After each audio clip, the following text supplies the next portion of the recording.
Hey, yo, peace one two. What's up, y'all? Yours truly, D Prime 215 here. If you're watching this and you enjoy it, make sure you like, comment, share, and subscribe to your boy. I'd appreciate that. For this video, talking about MJF versus Will Ospreay at AEW Dynamite 250. I have not done a review video of the match in a very long time. I don't remember the last time I did one. But hey, here I am. And also another thing about me, I barely ever watch television. I'm more of like if it comes to pro wrestling, I'm either just, watching the pay-per-view, watching highlight clips of it, or going to the actual match if I'm able to, right? Like in person. So, and in general, I barely watch television, but I wanted to watch this match, and they opened up the show with this, all right? So, as far as review videos go, I'm not going to go over like every particular thing in the match because it's just so much. I'll just talk about what I consider to be the key points of the match and so on and so forth, right? So first things first, we got to acknowledge a true MVP of the match. It is not Will Ospreay. It is not MJF. It is not Tony Khan. It is not Tony Schiavone. I'm terrible at pronouncing that man's last name. It is not any of those people with AEW. The true MVP of the match is the young lady who gave the Kenta Kobashi chop to MJF. Hands down, real MVP of the match. I don't care what y'all say. That's my business. I'm standing on that. Word. In all seriousness, who said I wasn't being serious? I hope if you watch this video enough, you can figure out I don't take myself that seriously, and I hope none of y'all take yourselves that seriously either. Anyway, so. Review of the match. Objectively speaking, this match was a banger. I loved it. What they did, they killed it. The back and forth was amazing. I know Will Ospreay, his use of the Styles Clash has been a bit polarizing, and I laugh at it because I laugh at how some people hate it so much because AJ Styles himself doesn't mind, and he said he likes it. He didn't mention Will by name, and they actually did work with each other, for those who don't know.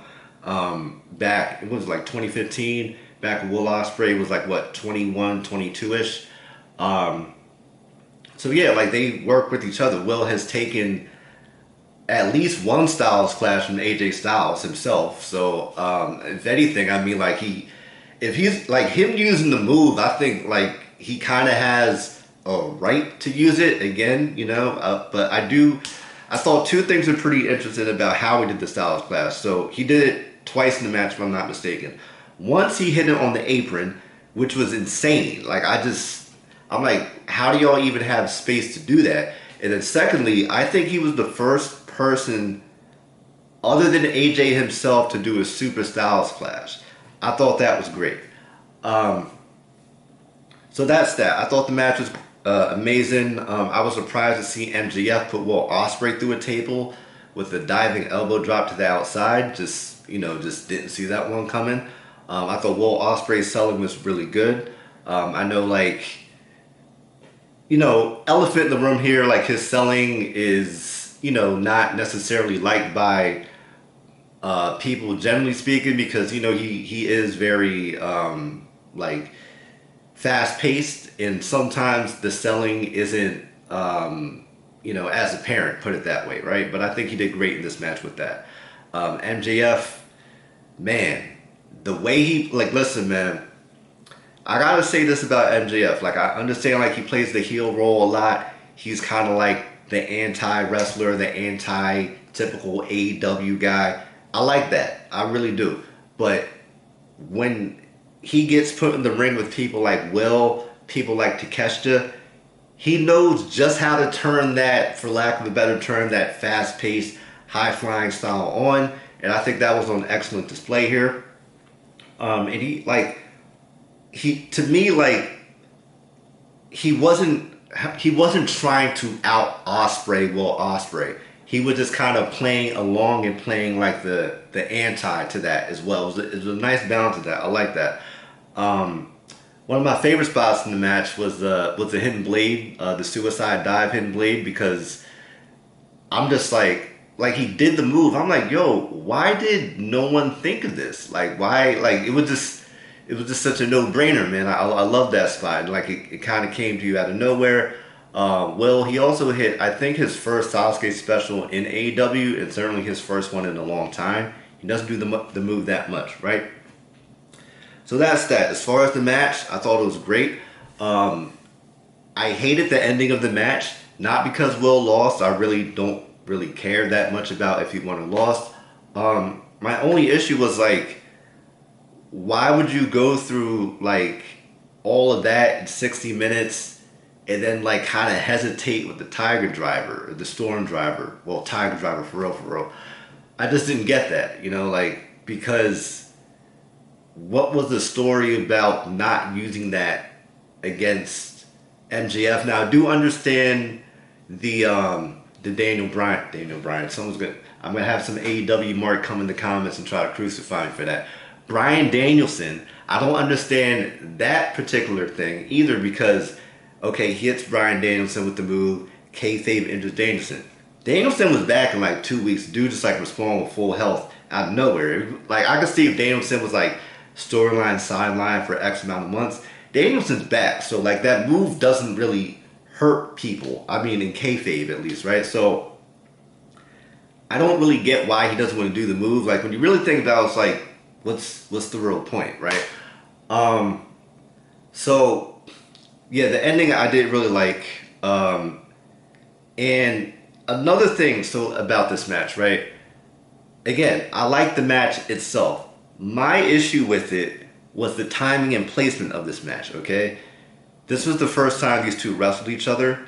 There was no real build to the match, right? So for them to go 60 minutes in the first match, I'm like, dog, this is the Wendy's, man. It's the Wendy's, you know what I'm saying? This ain't Wembley.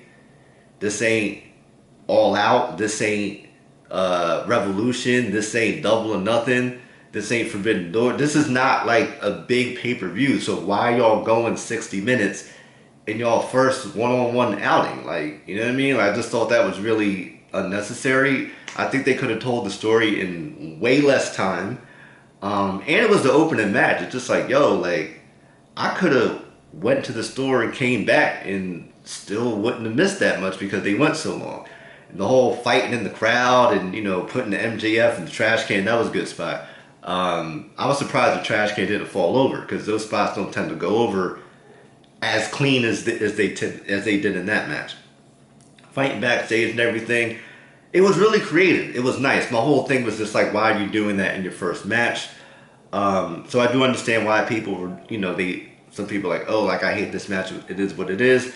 I get that. I understand it. I don't totally agree with it, but I do. My sentiment is like, again, the match is great, but the timing, it makes no sense in the world for them to have had that match out the gate.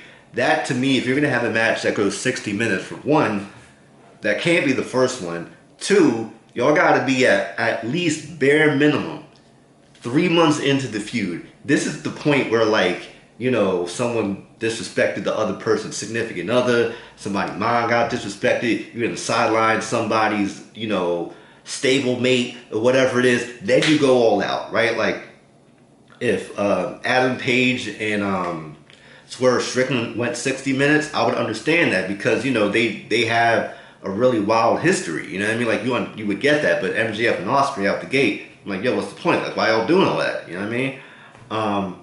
That's the type of match I play in the video game. I go 60 minutes with two people who never wrestled each other. I wouldn't book a match like that. But hey, look, I don't work there, obviously. I'm gonna watch the match, give my take on it. It is what it is. But there you have it. I thought the match was great. I think the timing was off. Like, they shouldn't have went 60 minutes in the first time match with little to no real feud, no real reason to go 60 minutes outside of just having a great match. But yeah, that's how I feel about it. How do you guys feel about the match? Did you like it? Did you dislike it? How do you feel about the timing of the match? The fact they went 60 minutes. How do you feel about the ending of the match? How do you feel about the real... Actually, no, let me not ask you all that, because I don't know. Like, listen, I got home training. I was raised right. I can't expect everyone on the internet to feel the way I feel about the MVP of the match. You know what I'm saying? Shout out to Lil Kobashi. But, yeah, man, let me know what you think in the comment section. Let me know what you think in the comment section below. Keep it cool. As always, appreciate y'all for watching. If you dig it, You know what I'm saying? Like Uncle Book It. If you dig it, make sure you like, comment, share, and subscribe to yours truly, D-Prime215. Be good. Don't take yourselves that seriously. I promise you these wrestlers don't know you exist. They don't know why I exist. Keep it cool. Don't go overboard. You're not going to get an all access pass. Alright? Be good. Peace.